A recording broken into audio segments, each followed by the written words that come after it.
అందరికీ నమస్కారం. నేను మీ మొళ్ళిని. ఈ మధ్యకాలంలో కిడ్నీ సమస్యలు బాగా ఎక్కువగా కనపడుతున్నాయి, వినపడుతున్నాయి. ఆ సమస్యలు కూడా చాలామంది సతమతం అవుతూనే ఉన్నారు. అదేంటో తెలీదు. కిడ్నీ సమస్య చిన్న సమస్య దగ్గర నుంచి డయాలసిస్కి వచ్చేసేంత వరకు పెద్ద సమస్య వరకు ఎలా మారిపోతున్నాయో, ఎందుకు మారిపోతున్నాయో, అసలు ఈ ప్రాబ్లం ఎక్కడ మొదలవుతుందో ఎవరికీ తెలియనటువంటి విషయం. అందులోనూ ఆఫ్టర్ కరోనా, బిఫోర్ కరోనా. మరి అలాగే మారిపోయింది మనిషి జీవితం అంతా కూడా. అందుకనే ఈరోజు మనం రాజమహేంద్రవరం కిమ్స్ బొల్లేని హాస్పిటల్లో ఉన్నాం. యూరాలజిస్ట్ ఎం రామిరెడ్డి గారు మనతో ఉన్నారు. సార్ నమస్కారం. సార్, అసలు కిడ్నీలో రాళ్ళు అనేవి ఈ మధ్యకాలంలో చాలా ఎక్కువగా వినబడుతూ ఉన్నాయి. కిడ్నీలో రాళ్ళు ఎందుకు ఏర్పడుతూ ఉంటాయి, ఎవరికి ఏర్పడుతూ ఉంటాయి, ఆ కిడ్నీలో రాళ్ళని పోగొట్టుకోవడానికి మనం ఎటువంటి దాన్ని ఏంటి అంటారు, ఎటువంటి పనులు చేయాలి? కిడ్నీ రాళ్ళు అనేవి ఎవరికన్నా రావచ్చు, వీళ్ళకంటూ రాదు, వీళ్ళకి వస్తుంది అన్నట్టు ఏముండదు, ఎవరికన్నా రావచ్చు. నార్మల్గా ఏంటి అంటే ఎక్కువ శాతం నీళ్లు సరిగ్గా తీసుకోకపోవడం వలన ఆ కిడ్నీ రాళ్ళు ఏర్పడుతూ ఉంటాయి. వాటర్ సరిగ్గా తీసుకోకపోవడం వల్ల కిడ్నీ రాళ్ళు కెమికల్గా చూస్తే అవి బేసిక్గా సాల్ట్స్ అనేవి ఏంటంటే ఒక పాజిటివ్ అయాన్ ఒక నెగిటివ్ అయాన్ కలిపితే సాల్ట్ ఫార్మ్ అవుతుంది. ఓకే. నార్మల్గా ఆ పాజిటివ్ అయాన్ కాల్షియం అయాన్ ఉంటుంది. నెగిటివ్ అయాన్ వచ్చేసి ఆక్సలేట్స్ అని, లేదా యూరిక్ యాసిడ్ అని, లేదా సిస్టీన్ అని, ఇవి 3 మెయిన్ కల్ప్రిట్స్ ఉంటాయి. ఈ 3 నెగిటివ్ అయాన్స్ ఈ కాల్షియంతో కలిపి ఒక సాల్ట్ ఫార్మ్ అవుతాయి. ఆ ఫార్మ్ అయిన సాల్ట్ ఎక్కువయ్యి పెద్దదయ్యిన తర్వాత రాయి కింద ఏర్పడుతుంది. మనకు కనిపిస్తుంది స్కానింగ్లో కానివ్వండి, డైరెక్ట్గా చూడడంలో కానీ. ఆ నెగిటివ్ అయాన్స్ ఎవరికి ఎక్కువ వస్తాయి అంటే, ఒకటి ఫుడ్ సరిగ్గా బేసిక్గా వాటర్ సరిగ్గా తీసుకోకపోవడం, రెండవది ఫుడ్ తీసుకోవడంలో సరైన జాగ్రత్తలు తీసుకోకపోవడం, మూడవది స్వతహాగా వాళ్ళ మెటబాలిజమే తేడా ఉండడం. మెటబాలిజం తేడా ఉండే వాళ్ళకి ఏంటంటే పుట్టుకతోనే ఆ ప్రాబ్లమ్ స్టార్ట్ అవుతాయి. పుట్టుకతోనే చిన్నప్పటి నుంచి కూడా రాళ్ళు ఏర్పడడం, కిడ్నీలో ప్రాబ్లమ్స్ రావడము, రిపీటెడ్గా ఇన్ఫెక్షన్స్ రావడము, అట్లాంటివి చిన్నప్పటి నుంచి చూస్తూ ఉంటాం. అట్లాంటివి ఇంకా ఫుడ్ రిలేటెడ్ కానివ్వండి, వాటర్ రిలేటెడ్ కానివ్వండి, ఆ ఇష్యూస్ వచ్చేవి కొంచెం అడల్ట్ స్టేజ్కి వచ్చేసరికి, అంటే టీనేజ్ నుంచి స్టార్ట్ అవుతూ ఉంటుంది. 19, 20 ఇంకా అక్కడి నుంచి ఏ ఏజ్లో ఉన్నా రావచ్చు అన్నట్టు. ఇంకొకటి ఏంటంటే నార్మల్గా చూస్తే ఏంటంటే 30 years దాటిన వాళ్ళకి వస్తూ ఉంటాయి. 30 years లోపు తర్వాత 60 years పైబడిన వాళ్ళలో కనుక రాళ్ళు ఏర్పడతా ఉంటే వాళ్ళని హై రిస్క్ ఫార్మర్స్ అంటాం, హై రిస్క్ స్టోన్ ఫార్మర్స్ అంటాం. సో వాళ్ళని ఇంకా కొంచెం జాగ్రత్తగా చూసుకోవాలి. ఫాలో అప్ ఎక్కువ ఉంటుంది. అసలు వాళ్ళకి ఎందుకు ఉంది, అలా ఆ ఏజ్లో ఎందుకు వచ్చింది అని కొంచెం జాగ్రత్తగా ఇంకా ఫర్దర్ టెస్ట్ అవి చేసి చూస్తూ ఉంటాం అన్నమాట. అట్లా కిడ్నీలో రాళ్ళు అనేవి మెడిసిన్స్ ద్వారా కరిగించడం జరుగుతుందా, లేదు అనేవి మనం వాటర్ ఎక్కువ తీసుకున్నా, కొబ్బరి నీళ్ళు ఎక్కువ తాగని బయట చెప్తూ ఉంటారు. కొబ్బరి నీళ్ళు ఎక్కువ తాగితే పోతాయి అనంట, లేదా వాటర్ ఎక్కువ తీసుకుంటే పోతాయి, లేదా సబ్జా గింజలు వేసి నీళ్ళు తాగితే పోతాయంట. అంటే ఈ కిడ్నీలో రాళ్ళు అనే విషయాన్ని సాధారణంగా తీసుకోవచ్చా, మెడికేటెడ్గా కూడా తీసుకోవాలి? కిడ్నీ రాళ్ళు కరగడానికి బేసిక్గా సైజుని ఒక మెజర్మెంట్ కింద తీసుకుంటాం సార్. ఒక 5 to 6 millimeters కన్నా తక్కువ ఉన్న కిడ్నీ రాళ్ళు అయితే కనుక వాటర్తో కానివ్వండి, మెడికేషన్తో కానివ్వండి, అది కరిగిపోయే అవకాశం ఎక్కువ ఉంటుంది. ఇంకొకటి ఏంటంటే కిడ్నీ ఒకటే కాదు, కిడ్నీ నుంచి యూరిన్ తీసుకొచ్చే చిన్న పైప్ ఒకటి ఉంటుంది. బేసిక్గా ఏంటంటే కిడ్నీస్ ఇక్కడ ఉంటాయి, కిడ్నీ నుంచి యూరిన్ పైప్ ఇట్లా వచ్చి కింద బ్లాడర్ అని చెప్పేసి ఉంటుంది, నీరుడు సంచి ఉంటుంది మనలో. ఆ నీరుడు సంచిలోకి ఎంటీ అవుతాయి రెండు కూడా.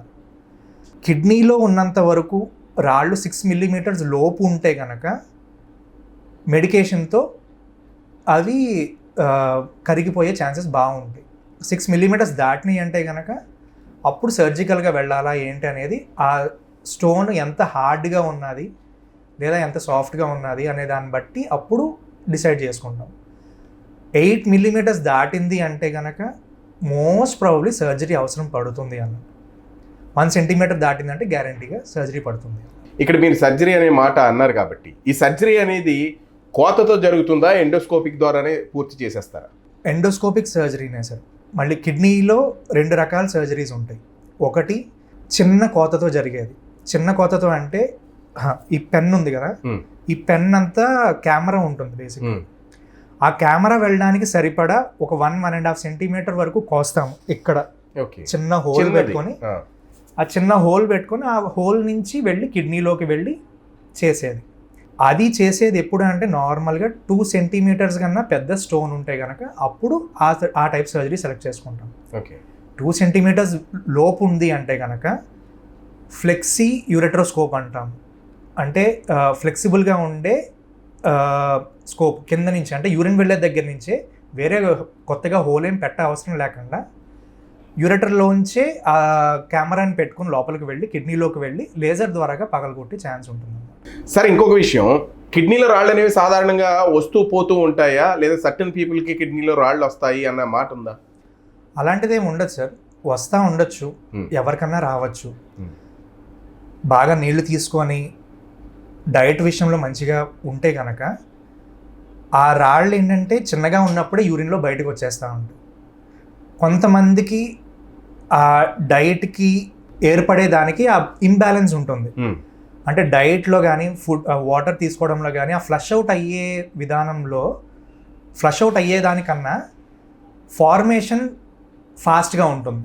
అలాంటి వాళ్ళలో ఎక్కువ రిటెన్షన్ ఉంటుంది అనమాట. యూరిన్ స్టోన్ రిటెన్షన్ అయిపోయి ఆ స్టోన్స్ పెద్దవి అవుతూ ఉంటాయి. సార్, ఇప్పుడు అతిమూత్రం అనే మాట బాగా ఎక్కువ వినబడుతుంది బయట.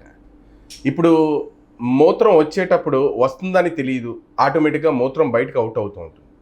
అప్పటి వరకు ఆరోగ్యంగానే ఉంటారు మనిషి. ఏంటి ఈ ప్రాబ్లం దేనికి వస్తుంది అంటారు? అప్పటి వరకు ఆరోగ్యంగా ఉన్న మనిషికి ఆ మూత్రాన్ని ఎందుకు ఆపుకోలేకపోతుంటారు వాళ్ళు? మూత్రం ఎక్కువ అవ్వడం అనేది మళ్ళీ ఆడవాళ్ళలో ఒక రకంగా ఉంటుంది, మగవాళ్ళలో ఒక రకంగా ఉంటుంది. మగవాళ్ళకి ఏంటంటే నీరుడు సంచి కింద ప్రాస్ట్రేట్ అని చెప్పేసి ఒక గ్రంథి ఉంటుంది. వయసు రీత్యా గ్రంథి పెరుగుతూ ఉంటుంది. పెరగడం వల్ల యూరిన్ వచ్చే దారి కొంచెం సన్నబడి యూరిన్ వెనకాల నిలిచిపోవడం జరిగి ఆ యూరిన్లో ఇన్ఫెక్షన్ స్టార్ట్ అవుతూ ఉంటాయి. ఆ ఇన్ఫెక్షన్స్ వలన పదే పదే యూరిన్కి వెళ్ళాలనిపించడము, రాత్రిపూట పదే పదే లేవడము, కంగారు అయిపోవడము, వెళ్ళకపోతే బట్టల్లో యూరిన్ అయిపోతుందేమో అనిపించడం, ఇవన్నీ అవుతూ ఉంటాయి. సో ఒకవేళ మగవాళ్ళకి ఇట్లా ఉంది అంటే కొంచెం ఎల్డర్లీ ఏజ్, మళ్ళీ యంగర్ ఏజ్లో కాదు, కొంచెం 50 years దాటిన వాళ్ళకి గనక ఇట్లా ఉంది అంటే, యూరిన్ రిలేటెడ్ సిమ్టమ్స్ ఉన్నాయి అంటే కనుక అప్పుడు మోస్ట్ ప్రాబబ్లీ అది ప్రాస్ట్రేట్ రిలేటెడ్ సిమ్టమ్స్ అన్నట్టు తీసుకుంటాం అన్నమాట. అదే యంగర్ ఏజ్లో అయితే మళ్ళీ ప్రాస్ట్రేట్ రిలేటెడే కానీ సైజ్ పెరగడం వల్ల కాదు, ప్రాస్ట్రేట్లో ఇన్ఫెక్షన్స్ వల్ల వచ్చి ఉండొచ్చు అన్నట్టుగా తీసుకుంటాం. సో సిమ్టమ్స్ సేమ్ ఉంటాయి, ఎందుకంటే ప్రాస్ట్రేట్కి సంబంధించిన ఇదే కాబట్టి, ఇష్యూవే కాబట్టి సిమ్టమ్స్ సేమ్ ఉంటాయి. కానీ యంగర్ ఏజ్ అయితే కనుక ఇన్ఫెక్షన్ ఎక్కువ ఉంటుంది, ఓల్డర్ ఏజ్ అయితే కనుక సైజ్ పెరగడం వల్ల వచ్చే ఇబ్బంది అవుతుంది.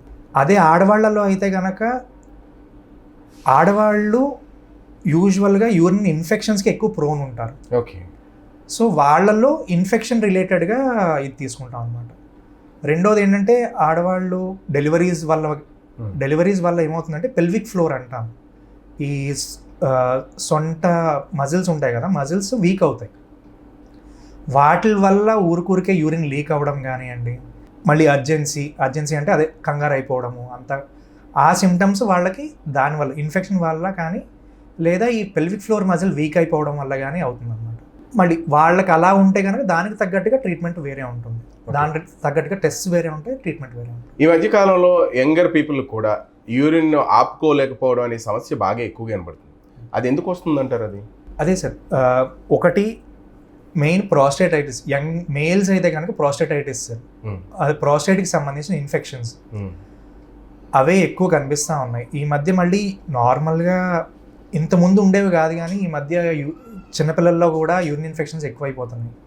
మోస్ట్ ప్రాబబ్లీ యూరిన్లో అదే వాటర్ సరిగ్గా తీసుకోకపోవడము, మళ్ళీ డైట్ సరిగ్గా లేకపోవడం అంటే యూరినరీ పీహెచ్ అని చెప్పేసి అంటాం.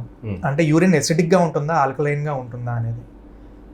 మన డైట్ కనుక కారాలు, మసాలాలు ఇవన్నీ ఎక్కువ తీసుకుంటా ఉంటే ఎసిడిక్గా మారుతుంది. ఎసిడిక్గా మారిన దానికి ఆటోమేటిక్గా ఇన్ఫెక్షన్స్ ఎక్కువ అయ్యే ఛాన్స్ ఉంటుంది అన్నమాట. సో దాన్ని ఆల్కలైన్ స్టేట్లో ఉంచుకోవాలి, దానికి తగ్గట్టుగా మనం డైటరీ మోడిఫికేషన్స్ పెట్టుకోవాలన్నమాట.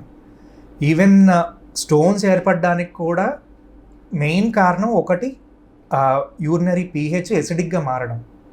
సో ఎంతవరకు వీలైతే ఆల్కలైన్గా ఉంచుకోవడం అనేది. ఇంతకుముందు చెప్పినట్టు ఆక్సలేట్స్, యూరిక్ యాసిడ్స్, సిస్టీన్ ఇవన్నీ ఏంటంటే ఎసిడిక్ pHకి కాంట్రిబ్యూట్ చేస్తూ ఉంటాయి. ఆ కాంట్రిబ్యూషన్ని కౌంటర్ చేసుకోవడానికి ఆల్కలైన్ pHకి మార్చుకోవడానికి సిట్రేట్స్ అంటాం. సో డైట్ పరంగా చూసుకుంటే ఈ ఆక్సలేట్స్ అనేవి ఎక్కువ ప్లాంట్ బేస్డ్ ఫుడ్స్లో వస్తాయి. అంటే లేడీస్ ఫింగర్, బెండకాయ, తర్వాత పాలకూర, తర్వాత క్యాబేజ్, వీటిల్లో ఎక్కువ ఉంటుంది. యూరిక్ యాసిడ్, సిస్టీన్ ఇవేంటంటే ప్రోటీన్ రిచ్ ఫుడ్స్లో ఉంటాయి. అంటే సోయా కానివ్వండి, మటన్లో చాలా ఎక్కువ ఇది, ఫిష్, చికెన్ ఇవి కూడా. సో ఆ ఫుడ్స్ని వీలైనంత తక్కువగా, అంటే మన డైట్లో ఒక అడ్వాంటేజ్ ఏంటంటే అట్లీస్ట్ రోజు ఒకటే తినం. అది ఒక అడ్వాంటేజ్ ఉంటుంది. కానీ కొంతమందికి అలవాటు ఉంటుంది, రోజు పప్పు వేసుకుని తింటారు, కొంతమంది రోజు చికెన్ ఆ అలవాటు ఉంటుంది. అది కొంచెం తగ్గించుకోగలిగితే ఆటోమేటిక్గా అది తగ్గుతుంది. ఇంకొకటి ఏంటంటే చెప్పాను కదా, సిట్రేట్ అనేది ఆల్కలైన్ చేస్తుంది. ఓకే. అది ఎక్కడ ఉంటుందంటే సిట్రస్ రిచ్ ఫుడ్స్, అంటే నిమ్మ, బత్తాయి, నారింజ ఇట్లాంటి వాటిలో సిట్రేట్స్ ఎక్కువ ఉంటాయి. సో ఆ ఫుడ్స్ ఎక్కువ తీసుకుంటే యూరిన్ ఆల్కలైన్ స్టేట్లో ఎక్కువ ఉంటుంది అనమాట, మంచిగా మెయింటైన్ అవుతుంది. అట్లాంటప్పుడు ఆ యూరినరీ ఇన్ఫెక్షన్స్ అవి వచ్చే ఛాన్సెస్ కూడా తగ్గుతాయి. దాంతోపాటు స్టోన్ ఫార్మేషన్ కూడా తగ్గుతుంది. సో అట్లా. డాక్టర్ గారు, ఈ మూత్రాన్ని ఆపుకోలేకపోవడం అనేది యంగర్ పీపుల్లో ఎక్కువగా కనపడుతుంది కదా, దీనికి మార్గం ఏంటంటారు? దీని సర్టెన్ కరెక్ట్గా ఫిట్గా ఉండాలి అని అనుకుంటే దీని మార్గం ఏంటి? అదే సార్, రోజుకి అట్లీస్ట్ 3 to 4 లీటర్స్ వాటర్ తాగాలి.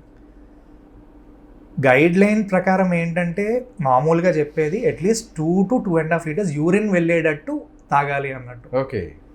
సో దాని ప్రకారం మామూలుగా మనకు రోజుకి ఏంటంటే 1 లీటర్ దాకా చెమట దవర పోతుంది. 1 లీటర్ బాడీ తన అవసరాల కోసం యూజ్ చేసుకుంటుంది. సో 2 to 2.5 లీటర్ యూరిన్ పోవాలి అంటే అట్లీస్ట్ 3 to 3.5-4 లీటర్స్ వాటర్ తాగాలి అన్న కంపల్సరీ. రెండోది చెప్పాను కదా, ఈ ఫుడ్ రిలేటెడ్ డైట్లో ఈ మధ్య బయట తినడం ఎక్కువైంది, నాన్ వెజ్ చాలా ఎక్కువ తింటున్నారు. అవన్నీ ఆబ్వియస్లీ ఆయిల్, మసాలాలు అవన్నీ ఎక్కువ ఉండే ఫుడ్స్, అవన్నీ బయట తినేవి కానివ్వండి, నాన్ వెజ్ కానివ్వండి. సో వాటి వల్ల ఆటోమేటిక్గా ఈ యూరినరీ కంప్లైంట్స్ ఎక్కువ అవుతూ ఉంటాయి. సో అది కనుక కౌంటర్ చేసుకోగలిగితే, తగ్గించుకోగలిగితే ఆటోమేటిక్గా సెటిల్ అయ్యే ఛాన్సెస్ మంచిగానే ఉంటాయి. మన బొల్లినేని హాస్పిటల్లో ఎటువంటి సర్జరీస్, ఈ కిడ్నీలకు సంబంధించి కానీ, ఈ యూరినరీకి సంబంధించి కానీ ఎటువంటి సర్జరీస్ అందుబాటులో ఉన్నాయంట? స్టోన్ పరంగా చూసుకుంటే స్టోన్స్ని ట్యాకిల్ చేయడానికి మనకి ఎక్కడికి వెళ్ళినా, అంటే హైదరాబాద్లో మీరు చూసే సర్జరీస్ అన్నీ కూడా ఇక్కడ జరుగుతాయి. అంటే మన బొల్లినేని హాస్పిటల్లో అడ్వాన్స్డ్ టెక్నాలజీతో చేస్తున్నారు అనేది విన్నాం. ప్రతిదీ ఉంది. లేజర్ సర్జరీస్ ఉన్నాయి, ఫ్లెక్సీస్కోప్ అని చెప్పాను ఇంతకుముందు, ఆ ఫ్లెక్సీస్కోప్తో లేజర్ ద్వారాగా చేస్తాము. యూరెట్రోస్కోపిక్ సర్జరీస్ ఉన్నాయి, PCNL అంటాము, అంటే హోల్ పెట్టుకుని, అంటే ఒక చిన్న హోల్ పెట్టుకొని కిడ్నీలోకి వెళ్ళి ఎంత పెద్ద రాయినన్నా సరే, అంటే 2 సెంటీమీటర్స్ నుంచి ఆల్మోస్ట్ 9 సెంటీమీటర్స్ రాళ్ళను కూడా ఇక్కడ ట్రీట్ చేసాం. బ్లాడర్ సంబంధించి సర్జరీస్ కానివ్వండి, ప్రాస్టేట్కి సంబంధించిన సర్జరీస్, ప్రాస్టేట్కి కూడా లేజర్ సర్జరీస్ ఉన్నాయి, ఇక్కడ చేస్తున్నాం. ఇక్కడ లేజర్ అవైలబుల్గానే ఉంది, చేస్తున్నాం.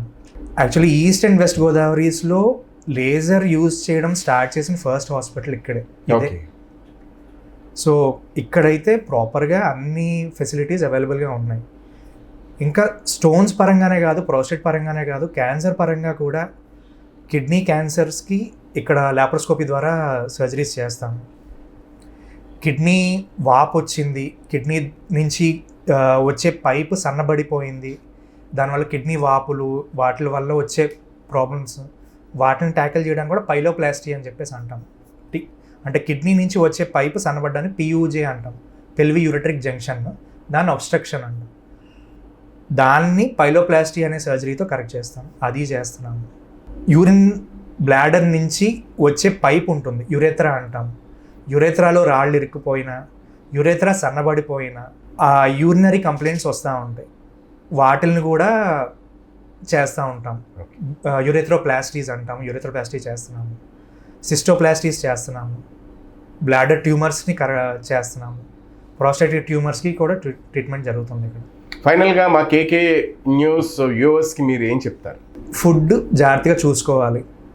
డయటరీ మోడిఫికేషన్స్ చాలా ఇంపార్టెంట్. ఈ మధ్య బయట తినడం కానివ్వండి, హోటల్స్లో కానివ్వండి, బళ్ళ మీద కానివ్వండి, ఈవెన్ ఇంట్లో కూడా బయట చేసినట్టుగానే చేసుకుని తినడం అలవాటు అయిపోయింది. పిజ్జాస్ తింటున్నారు. ఆ డైట్ చాలా చేంజ్ అయిపోయింది, వెస్టర్నైజేషన్ అయిపోయింది డైట్లో. మళ్ళీ మన డైట్లోకి నార్మల్గా రాగలిగితే చాలా వరకు ప్రాబ్లమ్స్ సెటిల్ అవుతాయని నా ఉద్దేశం. అంటే మనం తినే ఆహారపు అలవాట్లను మనం మార్చుకోవాలి. దాంతోపాటు వాటర్ కూడా, చాలామంది పనిలో పడిపోతారు, చాలామంది వాళ్ళ ఏదో ఒక పనిలో ఉండి వాటర్ గురించి అంత పట్టించుకోరు. ఆ పట్టించుకోపోవడం వల్ల ఇంకా ఈ ప్రాబ్లమ్స్ కూడా ఎక్కువ అవుతూ ఉంటాయి. సో అది కూడా జాగ్రత్తగా చూసుకోవాలి. వాటర్ అండ్ డైట్ ఈ రెండు కనుక చూసుకుంటే almost 50% of the kidney related issues will be solved అన్నట్టు. థ్యాంక్ యూ డాక్టర్ గారు, చాలా మంచి విషయాలు చెప్పారు.